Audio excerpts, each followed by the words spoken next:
आज की कहानी है वस्तु का मूल्य। बहुत समय पहले की बात है। एक गांव में एक बूढ़ा व्यक्ति रहता था। उसके दो बेटे थे। बूढ़ा वस्तुओं के उपयोग के मामले में कंजूस था और उन्हें बचा बचा कर उपयोग किया करता था। उसके पास एक पुराना चांदी का पात्र था। वह उसकी सबसे मूल्यवान वस्तु थी। उसने उसे संभाल कर संदूक में बंद कर रखा था। उसने सोच रखा था कि सही अवसर आने पर ही उसका उपयोग करेगा। एक दिन उसके यहाँ एक संत आए। जब उन्हें भोजन परोसा जाने लगा तो एक क्षण को बूढ़े व्यक्ति के मन में विचार आया कि क्यों ना संत को चांदी के पात्र में भोजन परोसूं। किंतु अगले ही क्षण उसने सोचा कि मेरा चांदी का पात्र बहुत कीमती है। गांव-गांव भटकने वाले इस संत के लिए उसे क्या निकालना। जब कोई राजसी व्यक्ति मेरे घर पधारेगा तब यह पात्र निकालूंगा। यह सोचकर उसने पात्र नहीं निकाला।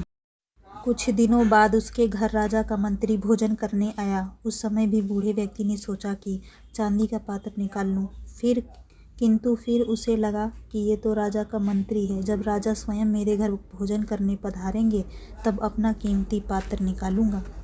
कुछ दिनों के बाद स्वयं राजा उसके घर भोजन के लिए पधारे। राजा उसी समय पड़ोसी राज्य से युद्ध हार गए थे और उनके राज्य के कुछ हिस्से पर पड़ोसी राजा ने कब्जा कर लिया था। भोजन परोसते समय बूढ़े व्यक्ति ने सोचा कि अभी अभी हुई पराजय से राजा का गौरव कम हो गया है। मेरे पात्र में किसी गौरवशाली व्यक्ति को ही भोजन करना चाहिए। इसलिए उसने चांदी का पात्र नहीं निकाला। इस तरह उसका पात्र बिना उपयोग के पड़ा रहा। एक दिन बूढ़े व्यक्ति की मृत्यु हो गई। उसकी मृत्यु के बाद उसके बेटे ने उसका संदूक खोला। उसमें उसे काला पड़ चुका चांदी का पात्र मिला।